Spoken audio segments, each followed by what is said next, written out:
सत्य शिव को प्रिय है। सत्य शिव को प्रिय है। और जब शंकर भगवान को सत्य प्रिय है तो उस शिव को अगर कुछ देना है तो ब्रह्मदेव को सत्य ही देना था।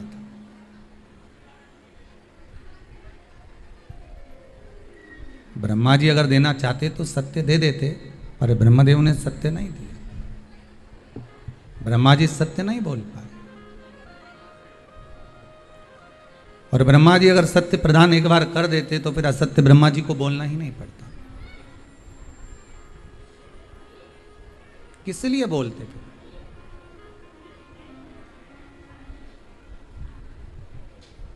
व्रत का सबसे पहला नियम, एकादशी व्रत का सबसे पहला नियम है कि आप जिस दिन व्रत करो उसके एक दिन पहले भक्ति का संचार इस हृदय में कर लो। भक्ति का संचार इस हृदय में कर लीजिए। जिस दिन आप व्रत करो, जैसे एकादशी का व्रत कर रहे हो तो दशमी के दिन शाम का समय जब आवे, रात्रि जब होने लगे, शाम का समय आवे और रात्रि का आप जब भोजन ग्रहण करो तो उस भोजन में कोई ऐसा पदार्थ ग्रहण मत करिए जिस पदार्थ के कारण आपकी एकादशी बिगड़ जाए।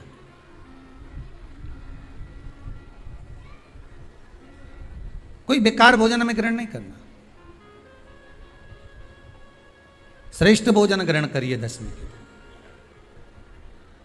और एकादशी का दूसरा नियम बहुत ध्यान से सुनिएगा।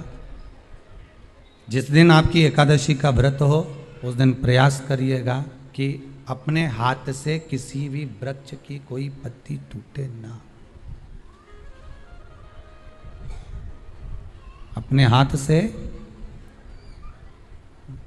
किसी भी वृक्ष की, पौधे की, किसी भी वृक्ष की पत्ती अपने हाथ से ना टूटे। बहुत ध्यान दीजिएगा महाराज। एकादशी का ये दूसरा नियम है कि अपने हाथ से किसी पौधे की, किसी वृक्ष की, किसी डाली की कोई पत्ती टूटे ना, कोई पत्ती ना टूटे, इसका प्रयास करिए।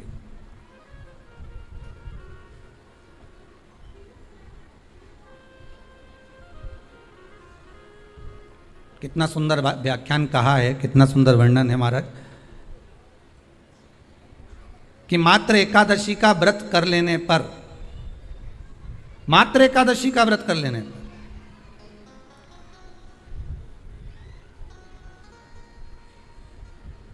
जो पूर्व में किया गया हमारा पाप कर्म है, हमने किसी जीव की हत्या करी है, हमने किसी को कष्ट प्रदान करा है, हमने किसी को अपशब्द कहा है, हमने किसी को ताने दिए, हमने किसी को आड़ा टेढ़ा कहा है, हमने किसी को गालियां दे दी है, मात्र एकादशी का व्रत ही कर लेने पर ये सारे जो दोष हैं वो समाप्त हो जाते हैं।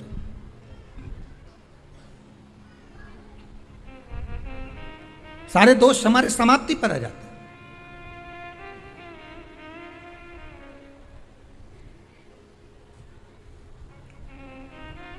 अब एक विचार करिएगा थोड़ा सा अपने मन में, अपने चित्त में, अपनी वृत्ति में एक बात उतारिएगा। एक अपने मन में एक बात को उतार कर रखिएगा कि आप अपने पाप को, अपने पाप कर्म को जिस दिन क्षीण करने वाले हो, समाप्त करने वाले हो, अपने पाप को आप जिस दिन समाप्ति पर लेकर जा रहे हो तो उसके एक दिन पहले आपको प्रसन्नता होना चाहिए कि नहीं होना चाहिए कि कल मेरा पाप कटने वाला है, कल मेरा पाप समाप्त होने वाला है। जो मैंने पाप कर्म करा है वो समाप्त होगा, जो मैंने पाप कर्म करा है वो कल समाप्त हो जाएगा। तो एक दिन पहले आपके चेहरे पर प्रसन्नता हो कि ना हो?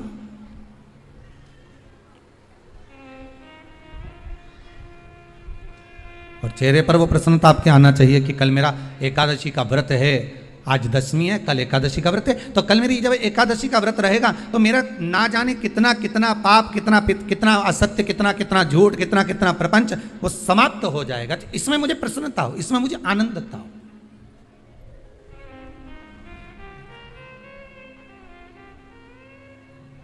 तो क्या कहा गया कि प्रयास करिएगा कि एकादशी के दिन कोई वृक्ष की, कोई डाली की, कोई कोपल की कोई पत्ती ना तोड़ी जाए। क्यों? तो कहा अगर उस पत्ती को हम तोड़ देते हैं वृक्ष की पत्ती को या क्यारे में लगी हुई कोई डाली की पत्ती को हम तोड़ देते हैं तो एकादशी का पुण्य फल प्राप्त नहीं होता। एकादशी का कोई फल हमारे खाते में नहीं जाता, पुण्य फल प्राप्त। अब फिर भले चाहे तुमने मोरधन खाया हो, चाहे तुमने फिर चिप्स खाई हो, चाहे तुमने फिर व्रत का कितना ही सामान खा गए हो और तुमने सोचा कि आज मेरी एकादशी है, तो फिर उसका कोई फल प्राप्त नहीं है, उसका कोई सुख प्राप्त नहीं है आपको, फिर उसका कोई आनंद प्राप्त नहीं है आपको, फिर उसमें कोई आनंद की अनुभूति आपको नहीं मिल रही है।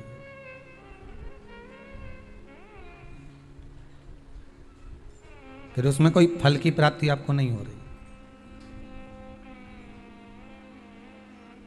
आस्था चैनल के माध्यम से जितने भी एकादशी करने वाले हैं और चतुर्थी का व्रत करने वाले हैं, बहुत ध्यान से आज की कथा सुनना कि एकादशी का आपसे आपके बच्चे पूछेंगे, मम्मी हम भगवान विष्णु का दर्शन करते हैं, हम राम जी का दर्शन करते हैं, हम कृष्ण भगवान का दर्शन करते हैं, हम भवानी माता का दर्शन करते हैं, हम शंकर जी का दर्शन करते हैं, हम सारे देवी देवताओं का दर्शन करते हैं, पर ये एकादशी माता तो कभी नजर ही नहीं आती।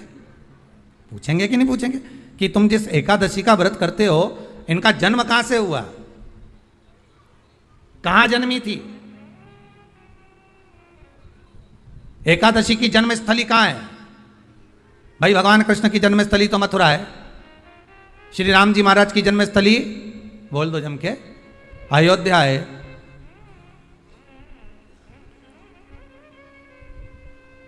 कोई आपसे पूछ ले कि एकादशी की जन्मस्थली कहां है तो आधे लोग तो बाल खुजाने में लग जाएंगे कि एकादशी आखिर पैदा कहां हुई थी, जन्म कहां लिया था, इसका जन्म हुआ कहां था, कहां जन्मी थी ये?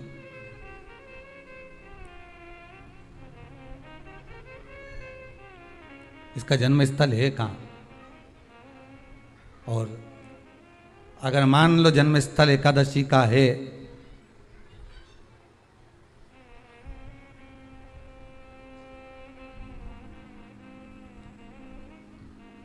और एकादशी अगर जन्मी है, उसका जन्म हुआ है और दुनिया के लोग इतना व्रत करते हैं, उपवास करते हैं, तो फिर इसका जन्म स्थल कहां होगा? तो कहा इसका जो जन्म स्थल है वो बद्रीनाथ। कहां पर है? बद्रीनाथ। और उस बद्री विशाल में भी एक गुफा जिसका नाम है हेमवती। क्या नाम है? हेमवती। उस गुफा में एकादशी का जन्म स्थल है। बद्री विशाल में हेमवती गुफा जो 12 योजन अंदर प्रवेश करने जितनी है, 12 योजन की गुफा के अंदर, हेमवती के अंदर एकादशी का प्रागट्य हुआ था, एकादशी का जन्म हुआ था।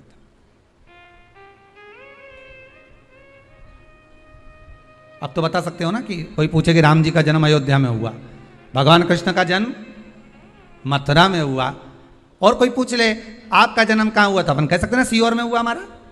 और आपसे कोई पूछे कहाँ हुए तो कहीं इंदौर में हुए कि देवास में हुए कि भोपाल में हुए कि मुंबई में हुए कि पूना में हुए, आपका तो बता दोगे। पर बच्चे आपसे पूछ ले मम्मी तू इतनी एकादशी का व्रत करती है, एकादशी का तू व्रत करती है और सबको करा देती है कि वल्लभ कुल की एकादशी करो, भले बकरी जैसे चरो पर एकादशी करो, और सबको एकादशी कराया, तो कोई पूछ ले कि एकादशी का जन्म कहाँ हुआ था, तो आप कह सकते हो कि बद्री विशाल में, हेमावती में, बद्री विशाल के हेमवती गुफा के अंदर जो 12 योजन की गुफा है, उस गुफा में एकादशी का जन्म हुआ। कब हुआ?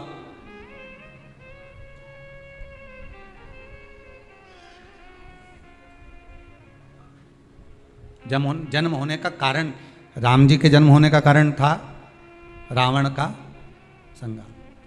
भगवान कृष्ण के जन्म होने का कारण था कंस का संहार।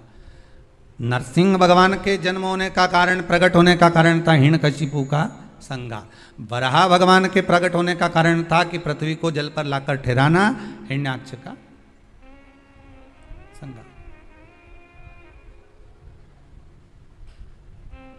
तो फिर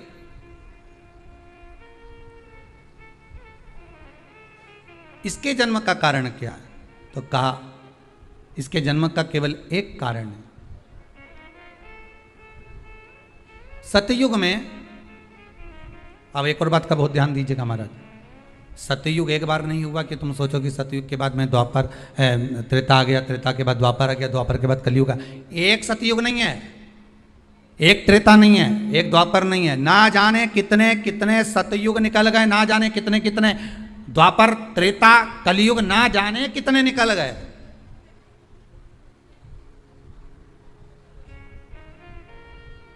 और आप और हम जैसे भी इस पृथ्वी पर ना जाने कितने, अरे जम के तो बोलो, निकल गए। पृथ्वी वहीं की वहीं है, जिस मकान में रहते हो वो मकान भी वहीं की वहीं है। बस कभी कभी एकदम फ्लैट हो जाता है, फिर उस पर वापस बन जाता है, फिर क्लीन, फिर बन गया, फिर क्लीन, फिर बन गया। ना जाने कितने कितने कितने कितने जन्म हम ले चुके हैं, और हमारे भी आगे कजन कितने जन्म होते रहेंगे। जमीन वहीं की वहीं रह जाएगी और अपन चले जाए, बस वो जगह वहीं रह गई। जो पहले परदादा जी की थी, दादाजी को मिल गई, दादाजी की थी, पिताजी को मिल गई, पिताजी की थी, उनके बेटे को मिल गई, उनके बेटे से उनको बेटों को मिल गई। मिलते मिलते मिलते मिलते कब वो जमीन भी बिक गई समय की अवस्था में, फिर दूसरे की हो गई। और हम सोच कर रह गए कि ये हमारा है, हम इसके लिए लड़ाई करें, झगड़ा करें। हम केवल इस जमीन के लिए, जरा सी प्रॉपर्टी के लिए अदालत में खड़े, अपना समय बर्बाद कर दिया, और जो पाना था वो छोड़ दिया।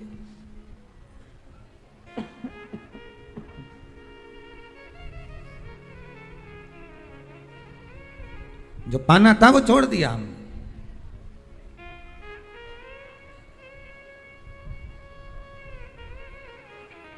असली रजिस्ट्री तो ये शिव महापुराण की कथा है, जिसमें बैठकर आप 3 घंटा भगवान की भक्ति को जो धारण कर रहे हो, 3 घंटा जो भगवान की कथा को आप श्रवण कर रहे हो, 3 घंटा जो भगवान की भक्ति में आप डूबे हुए हो, 3 घंटा जो भगवत स्मरण में आप लगे हुए हो, बस यही असली रजिस्ट्री है, यही वहाँ काम आने वाली है। इसके सिवाय कुछ काम नहीं आएगा। धन दौलत माल खजाना सब पड़ा की पड़ा रह जाना, सब धरा की धरा।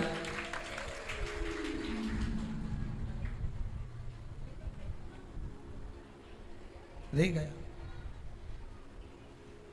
वो एक लाइन आप लोग स्मरण करते होंगे, सज धज के जिस दिन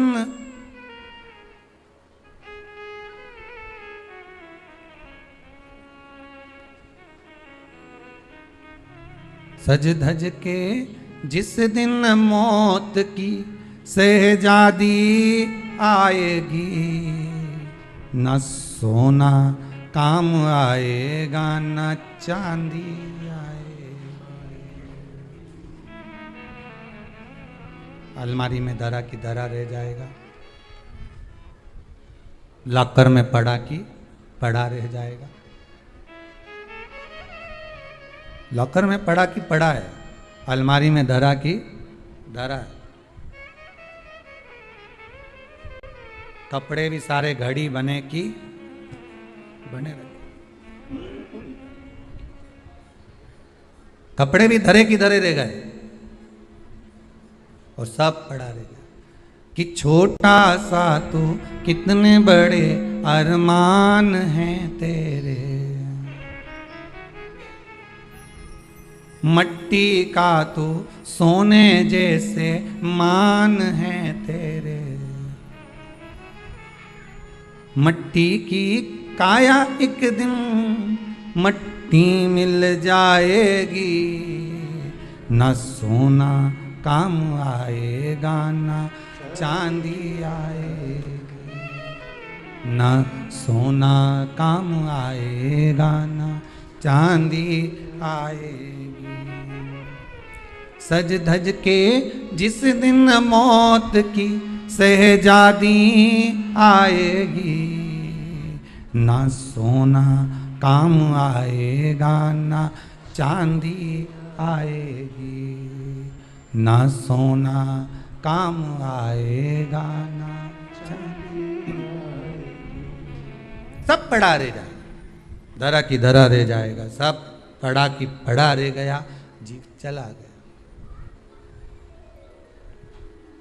झगड़ा करा, लड़ाई करी, विवाद करा, खूब झगड़े पर मिला क्या?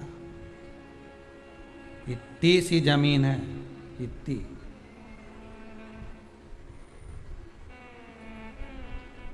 मिल भी गई, हो गया, मान लो तुमको मिल गई लड़ाई झगड़ा में।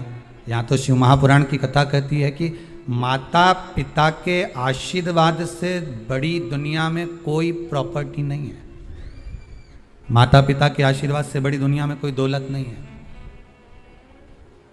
कि जिस घर में माँ बाप की इज्जत नहीं होती, उस घर में देखना कभी बरकत नहीं होती।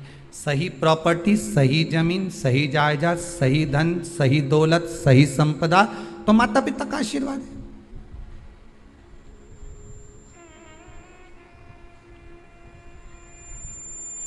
सही दौलत तो वही है, सही जायदाद तो वही है। अब प्रयास करना एकादशी के दिन कोई पत्ती ना टूटे।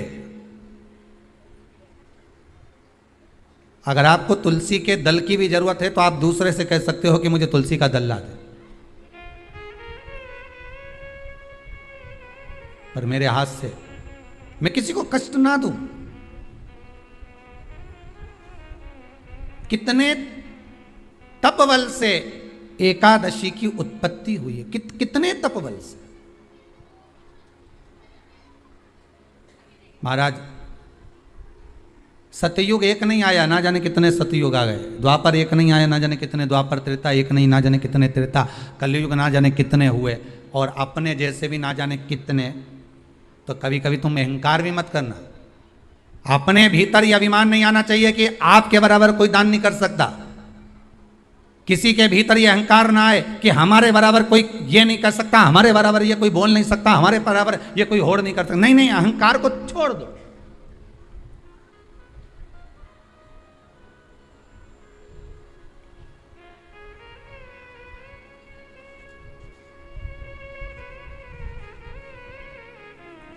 इस भारत की भूमि पर, इस भारत माता की गोद में अगर वीर भी जन्मे तो ढेर वीर जन्मे, कोई एक नहीं। कोई एक सोचे कि मेरे बराबर कोई और नहीं कर सकता। नहीं नहीं, ना जाने कितने।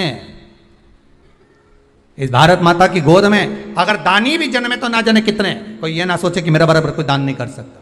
इस भारत माता की गोद में सुंदर भी जन्मे तो इतने। कोई ये ना कह सकता है कि मेरे बराबर कोई सुंदर नहीं है। और इस भारत माता की गोद में कलाकार भी जन्मे तो इतने। कोई ये नहीं कह सकता कि इसके बराबर कोई नहीं। इस भारत माता की गोद में कथाकार भी ढेर जन्मे, कोई ये नहीं कह सकता कि इसके बराबर कोई नहीं। भगवान ने पैदा करा। अभिमान नहीं होना चाहिए, अहंकार नहीं होना चाहिए। ना जाने कितने हों।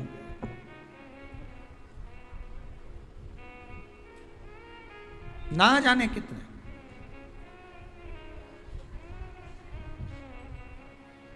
बस हो सकता है सतयुग, त्रेता, द्वापर, कलयुग भी जो अनेक हुए तो हम भी अनेक होंगे। हम भी ना जाने कितने होंगे। सतयुग की कथा है। सतयुग में एक नाड़जंग नाम का एक असुर हुआ।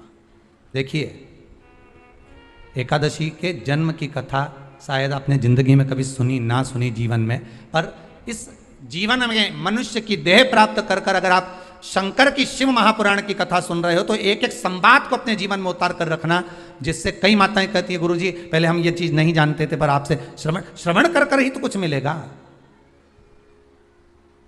आने वाली पीढ़ी को हमको ज्ञान देना है। सीहोर वाला महाराज तो 3 घंटा 2 बजे से 5 बजे तक आस्था चैनल पर, फेसबुक पर, यूट्यूब पर कथाबाज देगा। इसके बाद जवाबदारी आपकी है।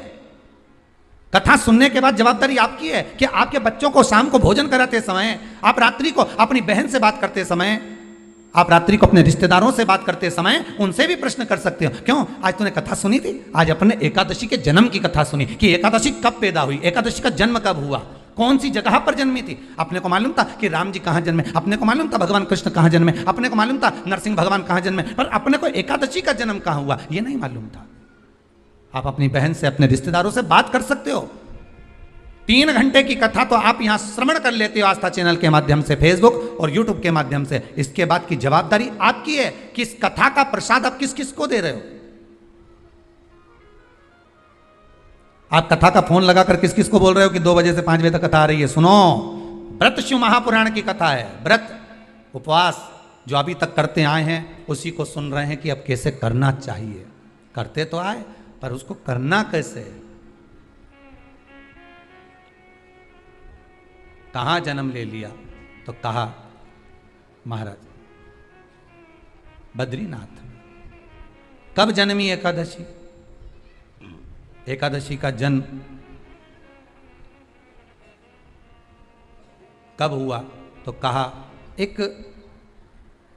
नाड़ाजंग नाम का सुर था, राक्षस, जिसके पुत्र का नाम था मुर। क्या नाम है? मुर। मुरदैत्य। ये मुरदैत्य इतना विशालकाय था, इतना विशालकाय था, रहने वाला चंद्रावती नगर का था। कौन से नगर में रह रहा था? चंद्रावती नगर। बड़ा विशालकाय।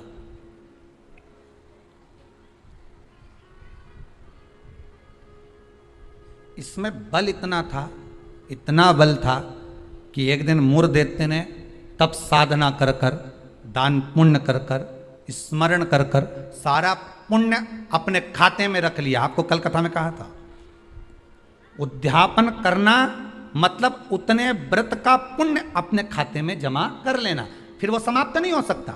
उस पर सील ठप्पा लग गया मतलब ये प्रॉपर्टी तुम्हारी हो गई। उद्यापन करना मतलब ये इतने व्रत तुम्हारे खाते में चले गए। अब ये व्रत तुम किसी को ना तो कहीं जा सकते हैं ना छिन्न हो सकते, क्योंकि उसका तुमने उद्यापन कर दिया, उस पर सील ठप्पा लग गया, उसकी रजिस्ट्री हो गई, वो आपका हो गया।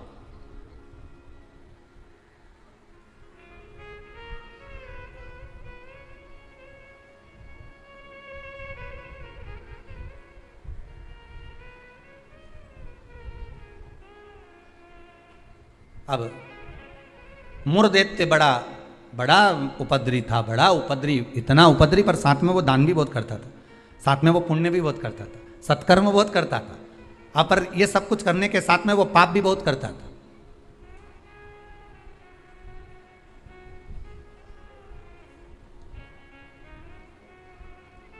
बहुत पाप करता था, पुण्य के साथ में पाप भी बहुत करता था। होता है व्यक्ति पुण्य के साथ में पाप कर भी देता है।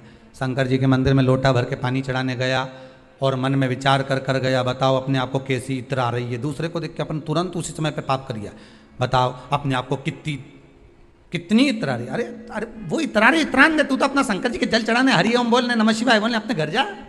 तेरे को क्या करना कि इतरारी ने कहीं कर रही, वो करे करना। तुम तो शंकर जी भजो, शिव नाम जपो, शंकर का स्मरण करो और भगवान का भजन करके अपने घर जाओ बस। पर मुरदैत्य पुण्य भी करता था तो पाप बहुत करता था। इतना पाप कर्म था, इतना पाप कर्म था कि वो घबराए नहीं, बस पाप ही पाप में लिप्त हो जाए। समय आया, एक बार ये मुरदैत्य पहुंच गया अमरावती, अमरपुर, भगवान वैकुंठ अधिपति के उस भवन में जहां 33 कोटि देवता सदा विराजमान रहते हैं। ऐसे सुंदर आनंद में भगवान के धामों में पहुंच गया और जिस इंद्र लोक में जाता तो इंद्र को पकड़कर जमीन पर फेंक देता। अब बहुत अच्छे से सुनिएगा महाराज, देवता ऊपर जब युद्ध करते थे और युद्ध के मैदान से नीचे गिरते थे तो मृत्यु लोक में नहीं आते थे। कहां नहीं आते थे? मृत्यु लोक में। पर मुरदैत्य इतना बलवान था कि देवताओं को जब पकड़कर फेंकता था तो किसी लोक में नहीं जाते थे, मृत्यु लोक में ही जाते थे। अब बल देखिए कितना प्रबल होगा। कोई लोक नहीं, ऊपर से फेंका तो डायरेक्ट नीचे।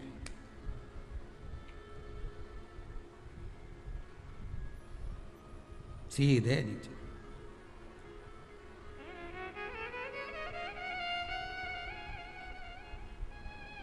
जितने लोग उतने देवता, और जितने लोग उतने देवता।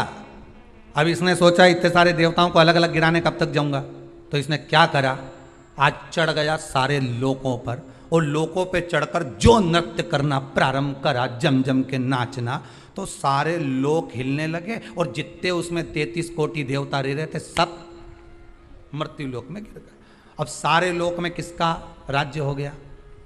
जम के बोलिए जरा, उस मुरदैत्य का। सारे लोग खाली, मुरदैत्य का राज्य। सारे देवता इकट्ठे होकर शंकर भगवान के पास में गए, क्योंकि मृत्यु लोक में आ गए तो मृत्यु लोक में कहां जाएंगे। आपको पहले भी कथा में कहा, मृत्यु लोक में जन्म हुआ है आपका, आप पृथ्वी पर जन्मे हो। और मृत्यु लोक में जन्म लेने के बाद अगर आप मन में सोचो कि हम शंकर की आराधना क्यों कर रहे हैं, अरे मृत्यु लोक में जन्म लेने के बाद शंकर की आराधना ही मूल है, शिव की आराधना ही जरूरी है।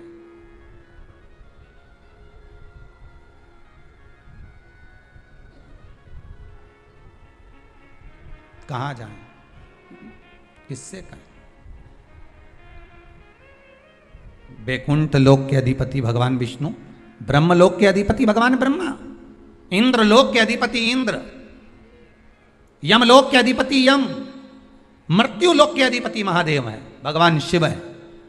और अगर आप मृत्यु लोक में रह रहे हो तो आपके जीवन में अगर दुख है, तकलीफ है, कष्ट है, रोग है, बीमारी है, तकलीफ में हो तो शंकर की शरण में जाइए। सारे 33 कोटि देवताओं का चरित्र एकादशी के जन्म की कथा कर रही है, पद्म पुराण की कथा कर रही है, स्कंद पुराण की कथा कर रही है, शंकर की पावन कथा कर रही है कि देवता जब मृत्यु लोक में आ गए और मृत्यु लोक में आने के बाद उनको जब कष्ट हुआ, किसी देवता के पास नहीं गए, सबसे पहले शंकर जी के पास गए, क्योंकि जो करीब में होता है उसी को पुकारा जाता है। एक बहू पूना में रह रही है और एक बहू तुम्हारे साथ में रह रही है और तुम्हारा पेट दुखे या चक्कर आ रहे हैं तुमको, तो क्या पूना वाली को फोन लगा के बोलोगी बहुत चक्कर आ रहा है?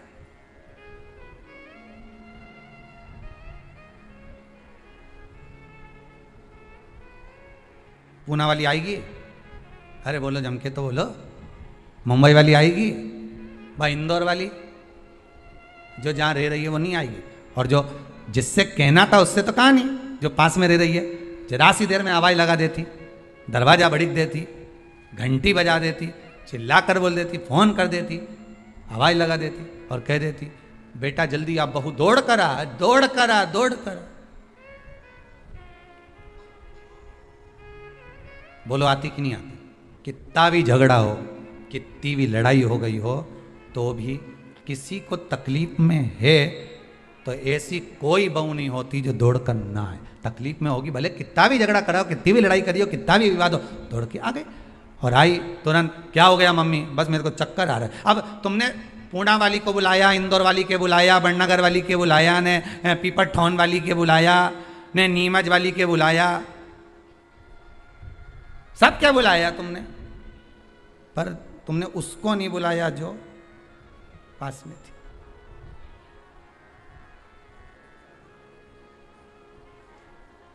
जो नजदीक में थे। मृत्यु लोक में जब देवता नीचे गिर गए तो इनके नजदीक में कौन थे? भगवान शंकर। जब शंकर भगवान नजदीक में थे तो सारे देवता शिव जी के पास दौड़ कर गए, भोलेनाथ जी के पास दौड़ कर जाकर हर हर महादेव, हर हर महादेव, हर हर महादेव। जैसे ही हर हर महादेव बोला, शंकर भगवान के नेत्र खुल गए। शिव जी ने पूछा कैसे आना हुआ ये तो बताओ। कहा महाराज जी ये वो मुर दैत्य ने हम सबको नीचे पटक दिया। अच्छा तो फिर क्या चाहते हो? बस उस मुर दैत्य का संहार कर दो। शंकर भगवान बोले मुर दैत्य का संहार मैं करूंगा?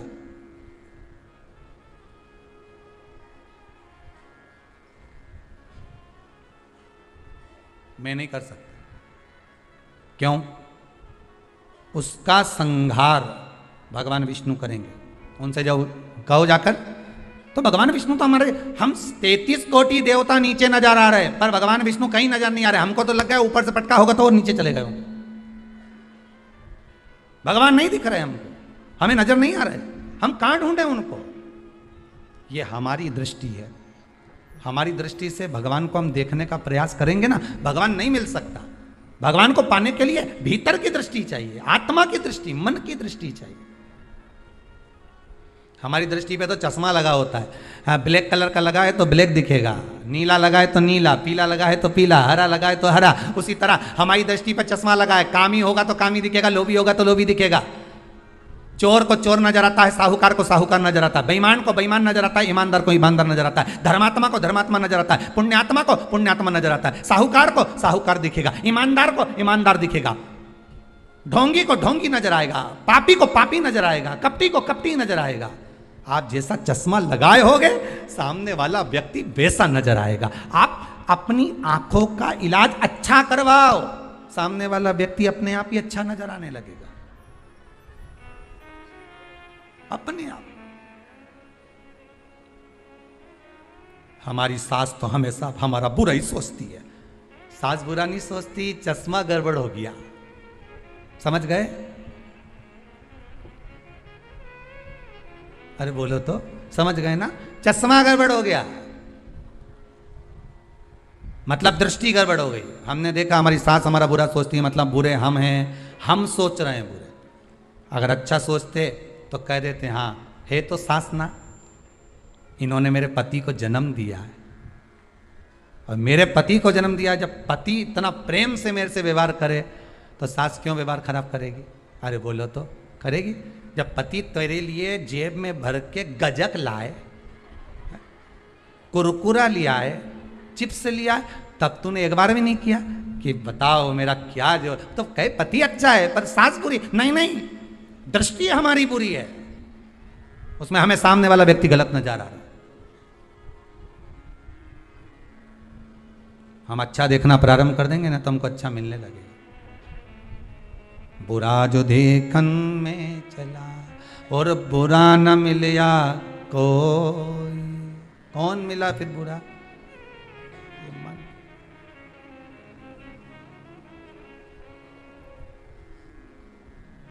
इस मन को बुरा कर।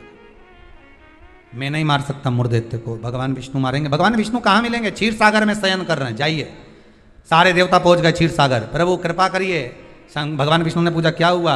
वो मुर्देत्य ने आक्रमण कर रखा है, सांप को उठा उठा के पटक दिया, एक भी नहीं बचा, सारे लोग खाली पड़े। अच्छा फिर मां कौन बैठा है? तो क्या मुर्देत्य बैठा अकेला? हो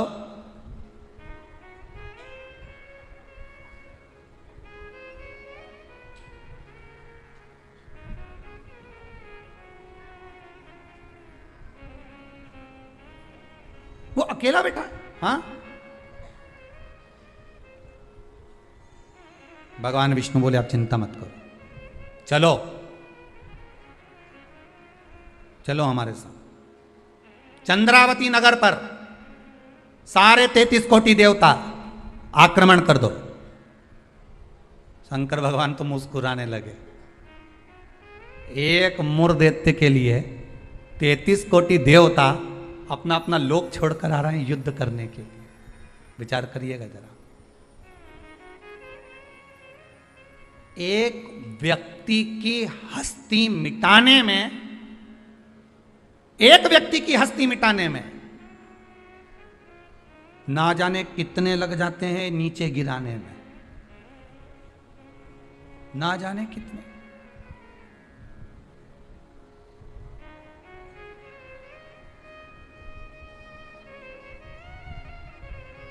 जब व्यक्ति मर जाता है तो दुनिया के लोग रोते हैं, बेचारा मर गया।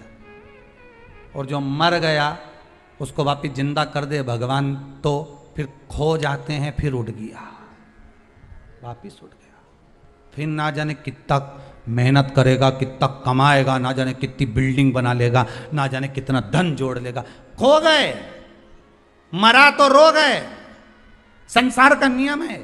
एक व्यक्ति की मुर्दैत्य की मात्र हस्ती को मिटाने के लिए सारे आ गए, पर 33 कोटि देवता 15 मिनट नहीं लगे मुर्दैत्य को। 15 मिनट में मुर्दैत्य ने सारे देवताओं को हिला दिया, भाग गए। सारे 33 कोटि देवता भाग गए। तब भगवान विष्णु अकेले युद्ध के मैदान में थे, अकेले युद्ध के मैदान।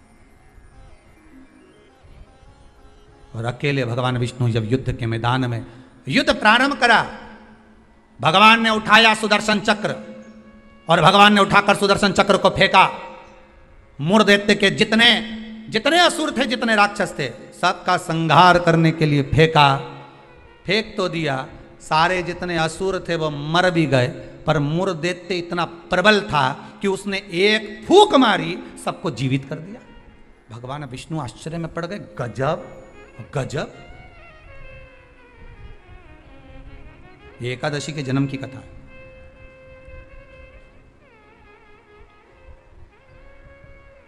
गजब हो गया, इतने सारे मरे और एक क्षण में भगवान ने तो सुदर्शन फेंका ने, सब घूम के गया ने, सबके मार के आया। उनके तो 1 घंटा, आधा घंटा, 15 मिनट, 10 मिनट, 5 मिनट लगे होंगे। इसने तो एक फूंक मारी, जो यहां से चालू करा, हैप्पी बर्थडे टू यू, एक फूंक में ही सब निपटा दिया। ले, सब जाग गया, सब। जैसे वो 11 साल हुए तो लोग 11 मोमबत्ती जला। हमारे यहाँ तो कहीं नियम नहीं है, हिंदू धर्म के शास्त्र के अनुसार ये नियम नहीं है कि मोमबत्ती को बुझाओ कि दिया बुझाओ। हमारे यहाँ तो जन्मदिन मनाओ तो दिया जलाओ। और पहले बात तो जन्मदिन मनाओ तो पहले सोच के मनाओ कि 14 साल के हो गए, मतलब भगवान के करीब जाते जा रहे हैं, करीब 35 साल के हो गए, मतलब 36वें में लग गए, उसकी ओर करीब पहुंच गए। जैसे जैसे उम्र बढ़ती जा रही, तुम तो केक काट रहे हो, ऊपर तो नगाड़े बज रहे हैं, भेरू आने वाला है, ऊपर नगाड़े बज रहे हैं। 68 का हो गया, गांव के लोग जन्मदिन मना रहे, ऊपर कह रहे तैयारी कर लो रे, थोड़ा और बचा है, आने वाला है।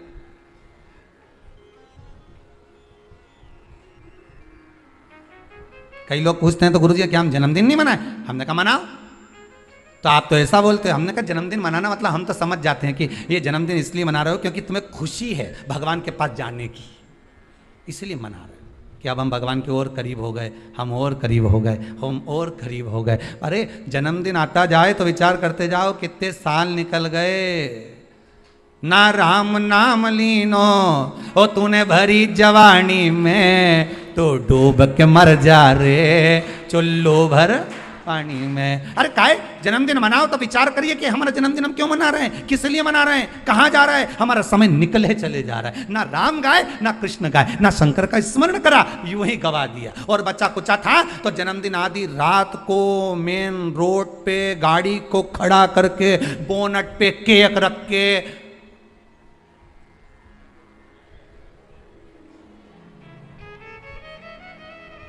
तो बेचारा इतना अच्छा व्यक्ति का जन्मदिन रोड पे मना रहे जैसे बेचारा अनाथ है रे, इसका कोई नहीं बापड़े का।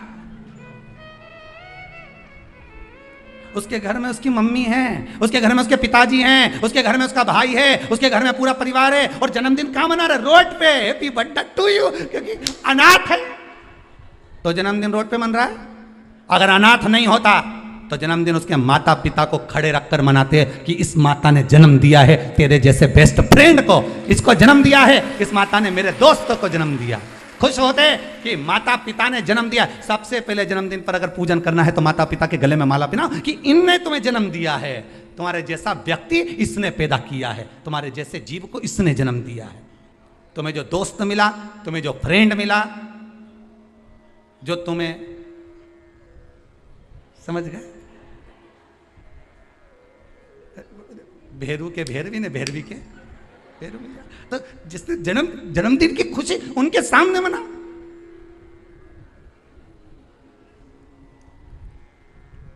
चले गए रोड पे, गाड़ी खड़ी कर ली, केक काट लिया, आधी रात को बम फटाका फोड़ लिया, बस। क्या मतलब? वो अनाथ नहीं है, वो अनाथ नहीं है। उसके सिर पर उसके माता पिता का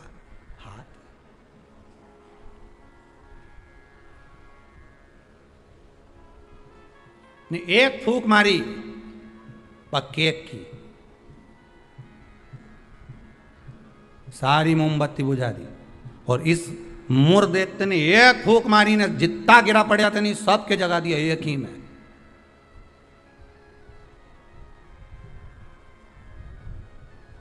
मेरे को तो लगे वो कहीं कहीं का बाबा जोगी और नहीं हो, नहीं जिसके यहाँ झाड़ा लगवाने लोग जाए, एक फूंक मार दो उठी क्या तो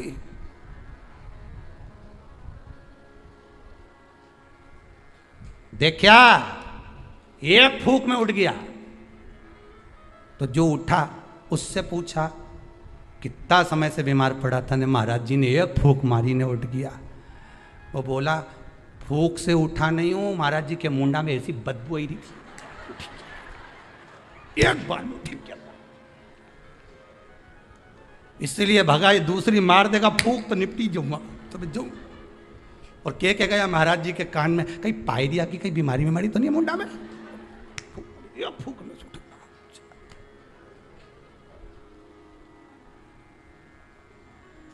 अब अभी महाराज जी ने उसको मारी थी, महाराज जी खुद के मार के देखा, मुर्देते ने जो फूंक मारी ने सब पड़िया ने सब उठी गया एक साथ, सारा की सारा उठ के बैठ गया। अब तो भगवान भी सोचे क्या करें। भगवान ने सुदर्शन को वापस लिया, गदा का प्रहार करा, गदा युद्ध हजारों वर्ष तक चला मूर दैत्य के साथ, 1000 वर्ष तक गदा युद्ध चला है भगवान विष्णु का। गदा युद्ध में जब भगवान विष्णु हार गए तब मल्लाह युद्ध प्रारंभ हुआ। कहते हैं हजारों वर्ष निकल गए, 10, 20, 25, 50,000 वर्ष केवल मल्लाह युद्ध में निकल गए भगवान विष्णु के, तो भी नहीं हारा। आखिरी में भगवान विष्णु की हापड़ी थोड़ी ऊंची, भगवान विष्णु को लगा कि ये हार नहीं रहा। भगवान विष्णु थक गए, क्योंकि ये मूर दैत्य तो पत्थर जैसा था और मेरे नारायण कमल जैसे कोमल थे। भगवान एक जगह जाकर बैठे, लक्ष्मी जी ने, पद्मावती जी ने, माता लक्ष्मी ने जाकर पूछा, नाथ हुआ क्या है? भगवान कह रहे हैं मैं थक चुका हूं, हजारों वर्ष से युद्ध लड़ रहा हूं पर तू ये हारता नहीं है। तब लक्ष्मी मैं आता हूं तो रुक। लक्ष्मी जी को क्षीर सागर में रोका और भगवान नारायण दौड़ कर गए बद्री विशाल हेमवती गुफा में प्रवेश कर गए। 12 योजन की उस गुफा में मेरे भगवान प्रवेश कर गए। जाकर मेरे नारायण सो गए, क्योंकि इतने थक चुके थे।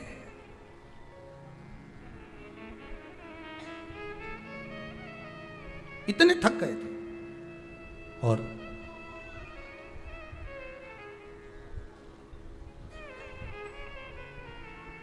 इतने थक गए भगवान, इतने थक गए, सो गए। मूर दैत्य भगवान के पीछे पीछे दौड़ कर आया कि आखिर ये जा कहां रहे हैं, ये जा कहां रहे हैं। मूर दैत्य ने विचार करा, आज भगवान भाग कर कहां जा रहे हैं मुझसे। केवल वो काल्यावन को देखकर भगवान युद्ध का मैदान छोड़कर नहीं भागे थे, यहां मूर दैत्य को देखकर भी भगवान युद्ध का मैदान छोड़कर भागे थे। भगवान का नाम था रणछोड़ राय।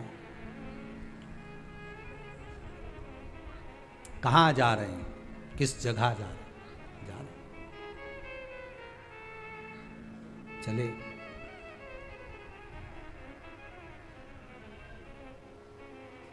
गुफा में मूर दैत्य ढूंढते ढूंढते उस हेमवती गुफा के अंदर प्रवेश करने लगा।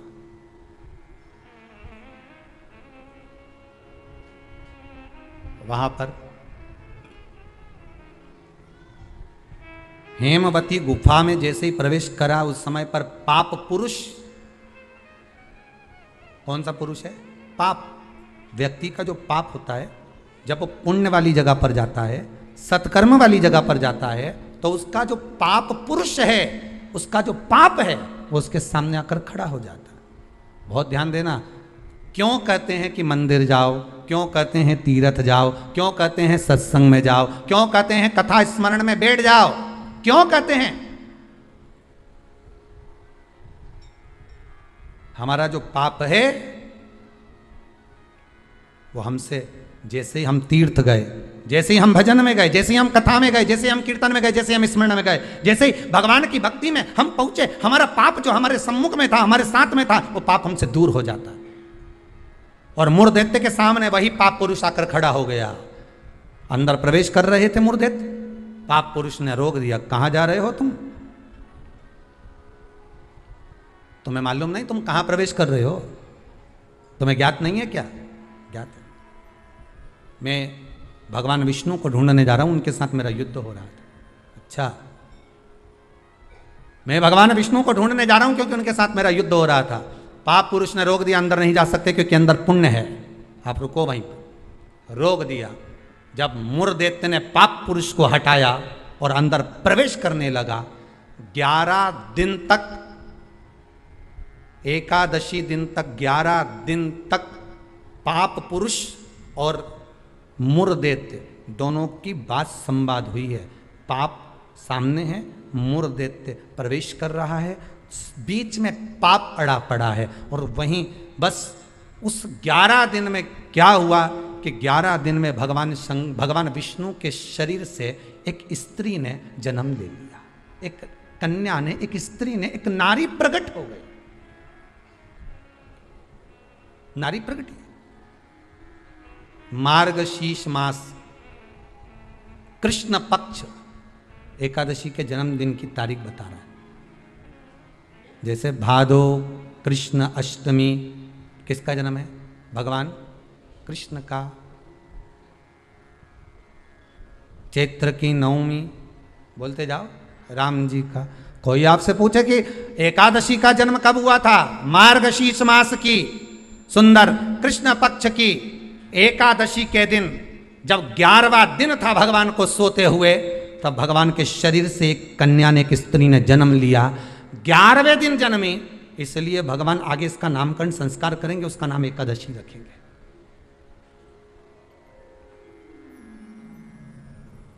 इसी को कहते उत्पत्ति एकादशी, उत्पन्ना एकादशी। प्रकट हो गई। आप पुरुष ने देखा कि कोई कन्या आ रही, बड़ी सुंदर है, बड़ी सरल, बड़ी अच्छी दिख रही है, और पाप पुरुष ने देखा इतनी सुंदर कन्या, इतना सुंदर उसका स्वरूप।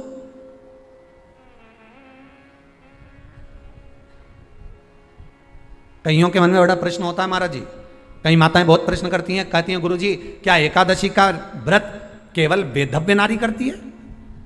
क्या एकादशी का व्रत केवल संत करते हैं, साधु करते हैं? नहीं नहीं, एकादशी का व्रत तो जन्म लिया बच्चे से लेकर मृत्यु के घाट पर पड़ा हुआ व्यक्ति भी एकादशी का व्रत कर सकता है।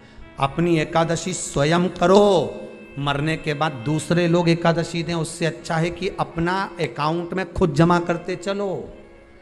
तो बुरे वक्त में थोड़ा बहुत कहीं ना कहीं अपने का यमदूत आ गया, यमराज आ गया, और उसने कहा लाओ एकादशी दो, अब तुम तो इंतजार में बैठी कि अभी 12वां तो होने दो। तो क्या 12वां के कहीं करेगी? तो क्या 12वां के हमारा छोरा उन्हें एकादशी देगा?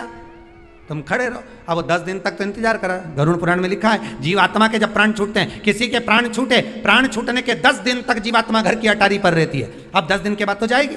अब तुम तो कह रही अभी रुक जाओ रे, अभी अभी कहाँ जा रहे हो? अभी एकादशी मेरे को मिलेगी, हमारा छोरा देगा, बहू देगी, बड़ी बहू देगी, छोरा देगा, पोता देगा, पोती देगी, नाती देगा, पंती देगा। और पंडित जी जब बैठे संकल्प दिलाया, बोलो तुम्हारे दादाजी के कितनी एकादशी दोगा? तो क्या हमने 5 दी, कोई के हम 14 दी, कोई के हम 10 दी, कोई के हम 3 दी, कोई के हम 2 दे दिए। तो कहीं दादाजी कहीं भिखारी था? ये दादाजी की कथा नहीं, अपनी कथा। अपन क्या भिखारी है जो दूसरे की एकादशी लेकर जाएंगे?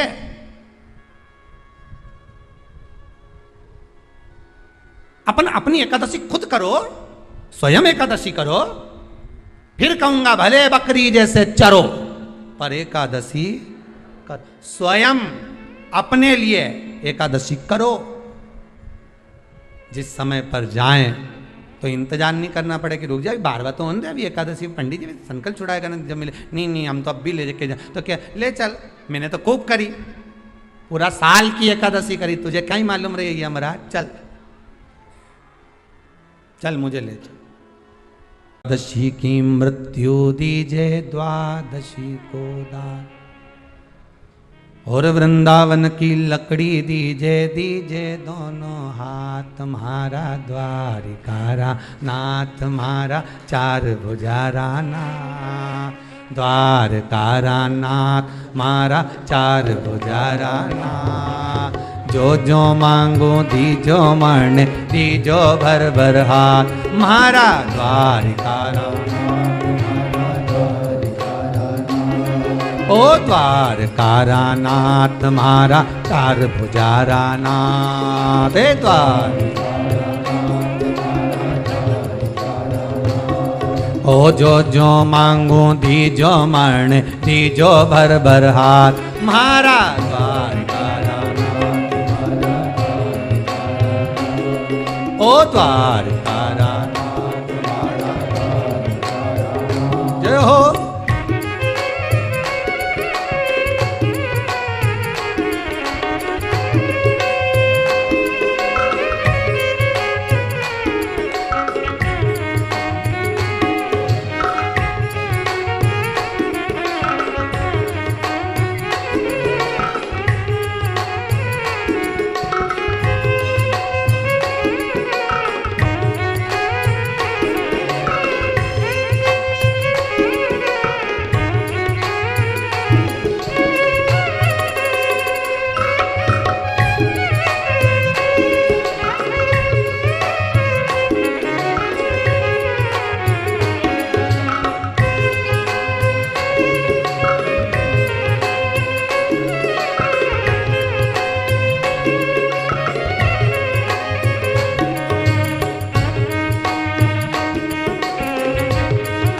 बड़े भाव से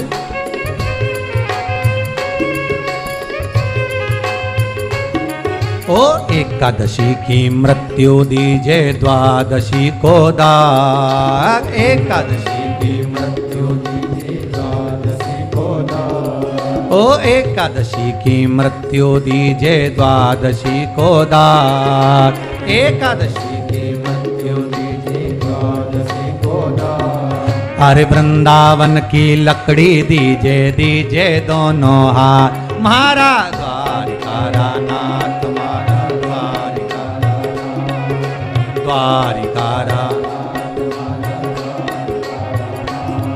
ओ जो मांगो दीजो मरण दीजो भर भर हाथ, म्हारा द्वारिकारा ओ द्वार जय हो।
ओ बेटा तो मन चार दीजे बउआ दीजे सात, बेटा तो मन चार दीजे बउआ दीजे सात। अच्छे से बोलना, बेटा तो मन चार दीजे बउआ दीजे सात, सात मतलब सात, नहीं तो बोल दो सात, तुम्हारा भरोसा नहीं हो।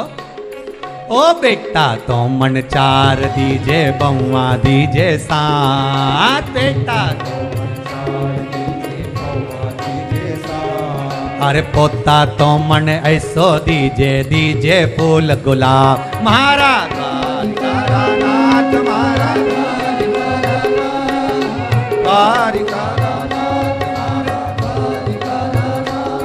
ओ जो मांगो दीजो मन दीजो भर भर हाथ, म्हारा द्वारिकारा नाथ म्हारा द्वारिकारा नाथ।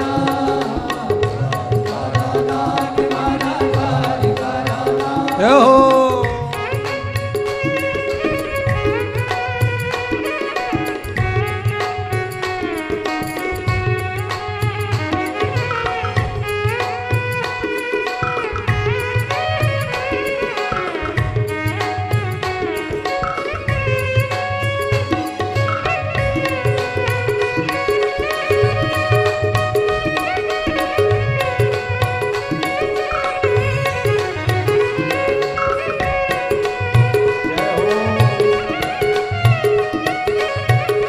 हर भोले।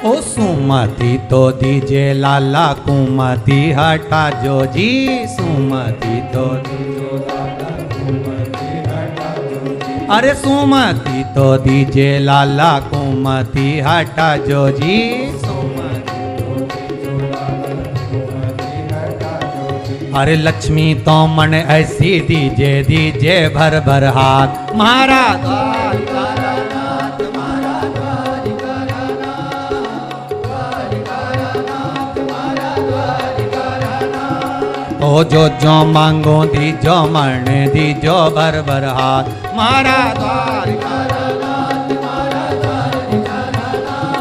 ओ द्वारिका ओ द्वारिका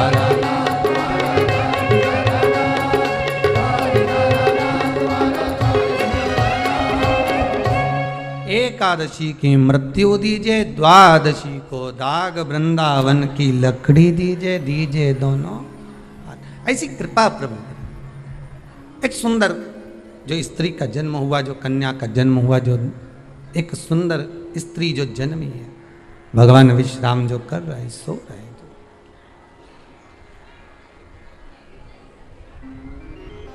प्रकट हो गई।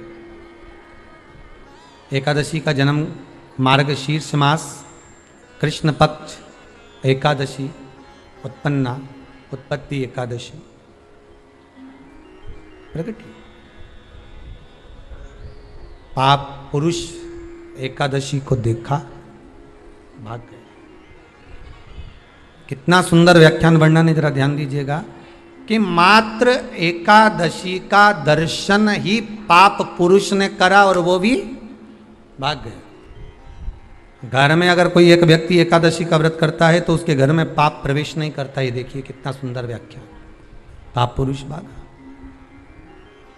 मुरदैत्य सामने खड़ा था, जैसे ही सुंदर स्त्री को देखा मुरदैत्य ने हाथ आगे बढ़ाया, इतने में एकादशी माता ने तुरंत जो हाथ का धक्का दिया कि मुरदैत्य ने जैसे देवताओं को नीचे पटका था, वैसे ही मुरदैत्य भी भूमि पर गिर पड़ा। बहुत ध्यान देना, अगर आप किसी को नीचे गिरा रहे हो तो अपनी भी तैयारी पूरी कर कर रखना कि तुम भी कहीं ना कहीं नीचे गिरोगे, आज नहीं तो कल। आप किसी के लिए खड्डा खोद रहे हो, तैयारी रख कर रखना, एक दिन आपके लिए भी तैयारी होता है। घर में एक बूढ़े पिताजी रहते थे, तो पत्नी ने कहा तुम्हारे पिताजी बहुत खांसते हैं, बच्चों को पढ़ने में तकलीफ होती है, एक काम करो इनको माली के कमरे में ठहरा दो, चौकीदार वाले, चौकीदार के कमरे में पिताजी को। हाँ, फिर रोटी वोटी भोजन वोजन क्या करेंगे, मैं यहाँ से सब भेज दूंगी, तुम चिंता मत करो। पिताजी को चौकीदार के कमरे में ठहराओ, एक घंटी लगा दो, पिताजी घंटी बजाएंगे, मैं यहाँ से सामान भेज दूंगी। ठीक है। पिताजी से बेटे ने कहा पापा बाबूजी आप पीछे के कमरे में ठहर जाओगे क्या चौकीदार वाले? हाँ बेटा, मुझे तो सोना है, कहीं पर भी सो जाऊं, उसमें क्या दिक्कत। हाथ जोड़ के पिताजी आपसे हाथ जोड़ता हूं, आप इस मकान में अंदर कभी मत आना, आप बाहर रहो। ठीक है बेटा, अगर आप बोल रहे हो तो मुझे कोई दिक्कत नहीं है। ठीक है, एक घंटी लगा देता हूं, बजा देना, पानी ले आएगी बहू, भोजन ले आएगी, नाश्ता ले आएगी, चाय ले आएगी। ठीक, घंटी लगा दी, पिताजी घंटी बजाते, बहू सामान भेज देती। एक दिन पिताजी ने घंटी नहीं बजाई, बेटे ने कसम दी थी अंदर मत आना मकान। बेटा शाम को आया, पत्नी से पूछा क्यों, पिताजी को चाय भोजन नाश्ता वगैरह दिया? पिताजी ने घंटी नहीं बजाई, हो सकता उनके पास रखा होगा। बेटा शाम के समय पिता के कक्ष में जाकर देखता है पिता पलंग से जमीन पर पड़े हुए थे। पूछा, जल का छींटा दिया, बेहोशी में पिता थे, उठे, क्या हो गया पिताजी? पिताजी बोले प्यास लगी। पानी नहीं पिया क्या?